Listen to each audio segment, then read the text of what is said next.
السلام عليكم ورحمة الله وبركاته.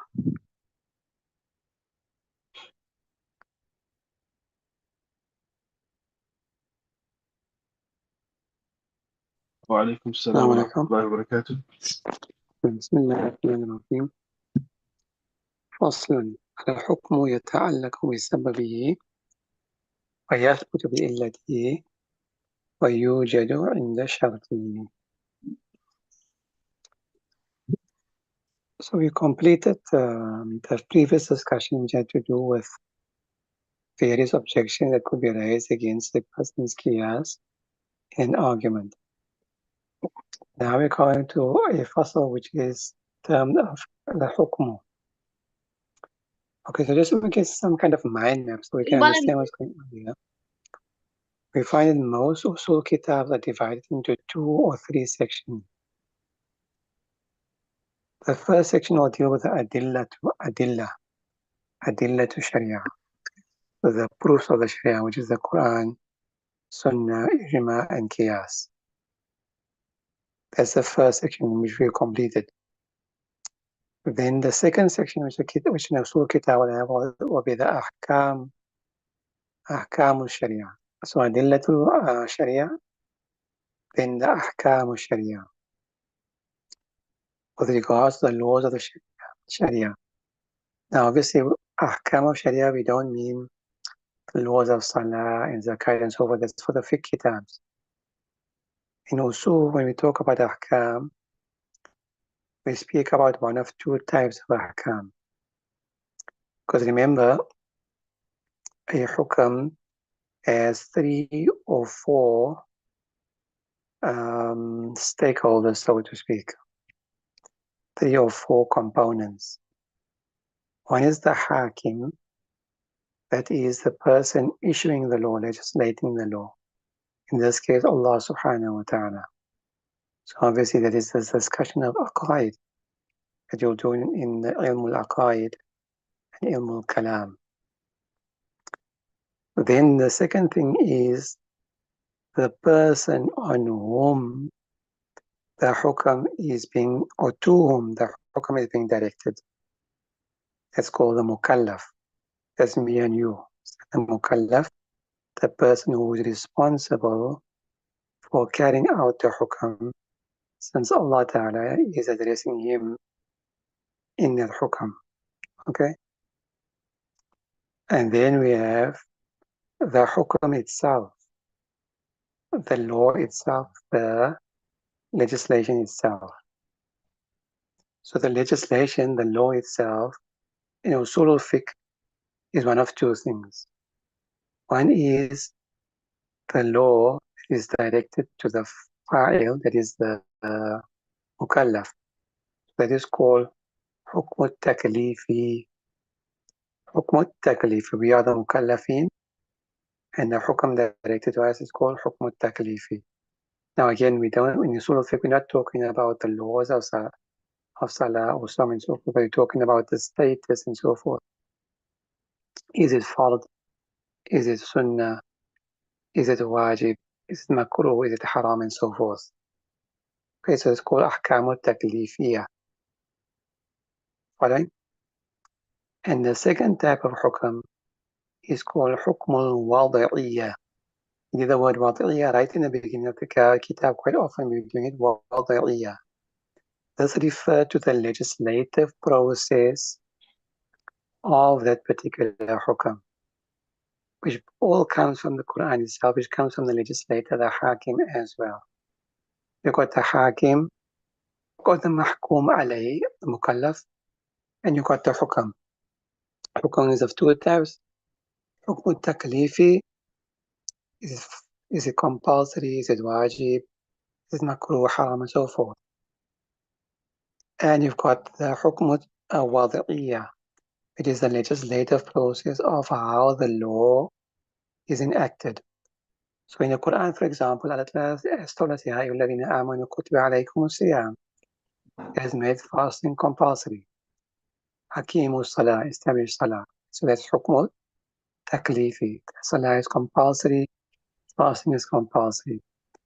Why? Because Amr comes for wujub and so forth. We did that under adillah. It also says, فَمَنْ شَهِدَ مِنْكُمُ الشَّهْرَ فَلْيَصُمْ.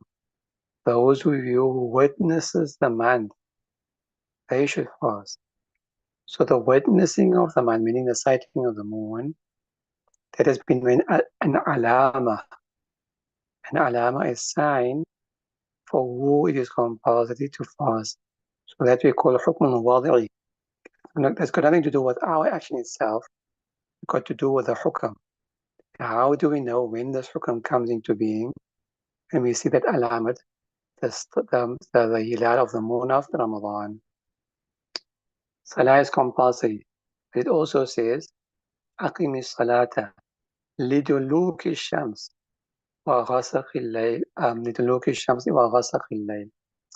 At the time of the duluk of Shams and غسق الليل and so forth, at that time established the 5 times daily salah. Quran al-Fajr, in the Quran al-Fajr kana mashhura and so forth. So again, this got nothing to do with the actual act of salah, but these times have been made signs, alamat, for us to recognize when that hukam is being directed to us. So that's called hukm al-wadi'i. You follow? Jima. So in this section here, normally the second section, those 2 types of ahkam are discussed. Ahkam wadi'iyya and ahkam taklifiyya. Ahkam wadi'iyya normally 4 or 5. The illa, the sabab, illa we discussed quite a bit before, but now exactly what the illa is and how to recognize illa, that's coming. The sabab, the shart, and some have added the mawani'. The mani'. Mani means something which blocks the hukam from taking place. So a woman in a hayd, she witnessing the month of Ramadan, but she's allowed to not fast. Why? Because the hayd is acting as a mani', is acting as a block, is acting as a valid excuse for her not to fast. Person is unconscious. The time for the salah comes in. He is mukallaf. He has to read salah. But because he's unconscious, that's a mani', that's a block for him from the salah becoming compulsory upon him in that particular moment. You following? So the ahkam are normally about 4. The illat, the sabab, the shart, and the mani'. Now, the normally, especially the mutaakhirun amongst the usul al-fuqaha and the usul al-ahnaf, we normally have the adilla to sharia first, like here now, right? We discuss Quran, Sunnah, and so forth, and then we have ahkam sharia. And the usul mutakallimin, the other 3 madhabs, their kitabs normally have the reverse order. They normally discuss this first, ahkam first. Then they go on to the adilla, Quran, Sunnah, ijma and qiyas. And some will add a 3rd section, which is with regards to the mujtahid. What is his duties and responsibilities? So some of the kitab will have a 3rd section as well. I'm telling you all of this so that you can follow where the kitab is going. They have some kind of mind map as to how most usul kitabs operate. Because there's no what you call, there's no such divisions here in this particular kitab usul SHAASHI. That's how it normally works, inshallah. Okay, so first on al-hukm yata'allaqu bisababihi. So you're saying a hukam, a law, is normally connected or suspended upon its sabab. Once the sabab comes into being, then the law will be carried out. For example, in the khawti dar, فأنت تعرفون. No, sorry, no, sorry, no. ويثبت بإلته, it is established, it comes into existence via the illat, ويوجد, and it is carried out, it is enacted in the sharti when the shurut, the preconditions are found. So salah, for example, is compulsory because Allah has instructed us, illa aqimu salah. It comes into being, or it comes, it is to be carried out When those particular times comes along, those are the asbab. And you can only perform the salah, it's only correct when, it will only be actualized when you have wudu, when you're tahir, and so on and so forth. Those are the shurut, the preconditions for the validity of that action. Okay? Now, what's the difference between sabab and illa? This is what we need to understand, because quite often we can get confused between the two. It's because they share a very close relationship. فالسبب ما يكون طريقا إلى الشيء بواسطة. So the sabab is that which is a pathway to a particular thing via a particular means. Okay? So the sabab is that which is a pathway to a particular thing, to a particular destination, for example, via a particular means. Let's give an example to explain this. called tariq, like a road. فإنه سبب للوصول إلى المقصد بواسطة المشي, because it is the means for a person to reach his destination via the means of walking. So walking is a illa. How are you going to get to your destination? By walking. It is taking you directly. That is causing you directly, to reach your. It is how you will get to your destination. You cannot get to your destination without walking or riding or bicycling, whatever. The path being there is not going to take you. The pathway is a means for you to get there, but the path itself is not going to physically pick you up and road you to your destination.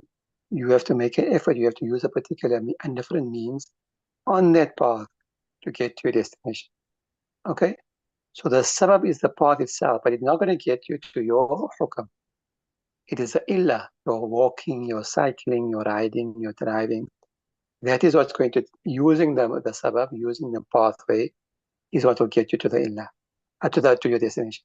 So the illa has a direct effect on the hukam coming into existence. And the sabab is only a means of getting you there, but it plays no role in the hukam coming into existence. You following? Sure. Another example, والحبل سبب للوصول إلى الماء إلى a rope of a bucket when you try to draw water from a well. So the rope on the bucket is a means of the bucket reaching the water. بالإدلاء by suspending it. فأدلى دلوى in the story of Yusuf alayhi salam.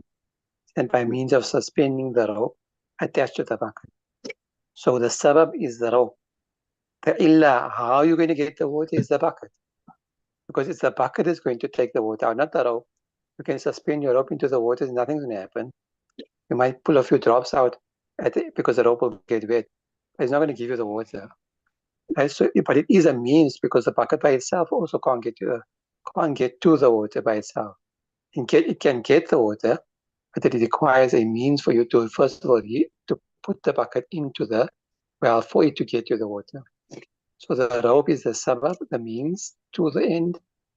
The bucket is the illat, the actual thing that's going to bring about the means, bring about what you want, Yusuf.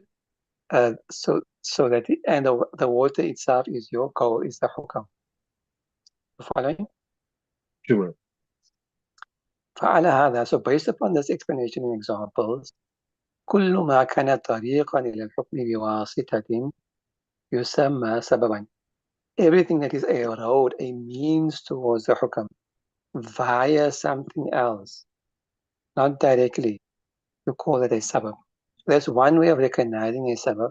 The sabab doesn't take you direct to the hukam. It's a pathway to, it goes via something to get you to the hukam. So it's further away from the hukam than the illa. The illa is attached right to the hukam, because if the illa is there, then only the hukam can come into being. If the illa is not there, it won't come into being. سببا له شرعا ويسمى الواسطة الإلا. And that means called the illa. مثال, example, giving practical examples, that's how we try to understand. فتح باب الإسطبل وإسطبل والقفص وحل كيد العبد. Right, so 3 examples. Opening the stable door. والقفص, opening a cage door. So you open the stable door, there's a horse inside. You open the cage door, the bird inside. وحل كيد العبد, to open the chains, to open the, what do you call this, the handcuffs, the chains of the slave, right? The horse ran away, the bird flew away, and the slave ran away because of your action. And that slave, that bird or the horse, for example, died. Now, what caused the death of the horse, the slave, or the bird, or in the case of the slave, he went missing, you couldn't find him. He's gone. Owner now without a slave, he's lost his property. So what caused this? What caused it was the running of the horse. He ran to, because if he had not run away out of the stable, he wouldn't have died. Obviously, Zahiran, we know about Qadr and all that we're talking about now from the worldly perspective. Had it not run out of the stable, it wouldn't have died. Had the bird not flown out of the cage, the cat would not have killed it. And had the chains or the handcuffs of the slave not been opened, it wouldn't have gone missing. The slave wouldn't have gotten the chance to escape or run away. Okay? So the running away or the flying away or the running, galloping away of the horse, this is what led to the end, the hukam, whether it be death or whether it be gone missing. Okay? But what was the means of them running away? Right?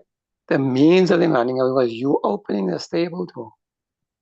Was your opening, so you didn't kill them.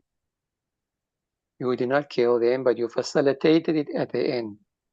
And they died because they ran away. But you facilitated the running away. You follow? Sure. So your opening of the door or the chains, that is a sabab. So it's not a direct means to the death. You didn't kill them or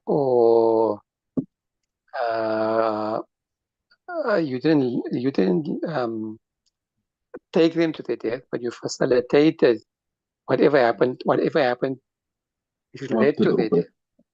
Understand? Sure. You are sort of complicit in their death. So فَإِنَّهُ سَبَبٌ لِلتَّلْفِ. So this opening of the door, the cage, etc., this is the means of them leading them to the death.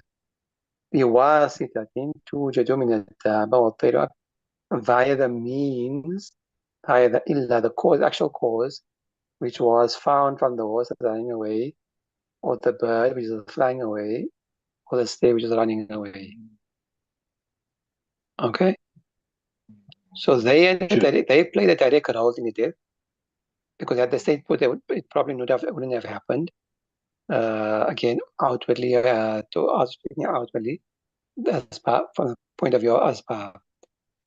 So that was the direct means, let's say illah. But you facilitated that means, that is the sabab. Follow? Sure. And now what is the hukam? وَالسَّبَبُ مَا إِلَّةِ إِذَا اجْتَمَعَ يُضَافُ الْحُكْمُ إِلَى الْإِلَّةِ to nasab, very important. If we find a sabab appearing together with the illah, in other words, a hukam has a sabab and it has an illah, and they come together. You will always, except in one instance, which we'll discuss later, or tomorrow, inshallah, it will always be, the hukam will always be attributed to the illah, not to the sabab. And so you always attribute a hukam to an illah, not to a sabab. Understood that? Sure. Inshallah, we'll continue tomorrow, inshallah. Subhanallah bihamdi, subhanakallah bihamdika, nashhadu an la ilaha illa anta, nastaghfiruka wa natubu ilayk. Assalamu alaikum wa rahmatullahi wa barakatuh.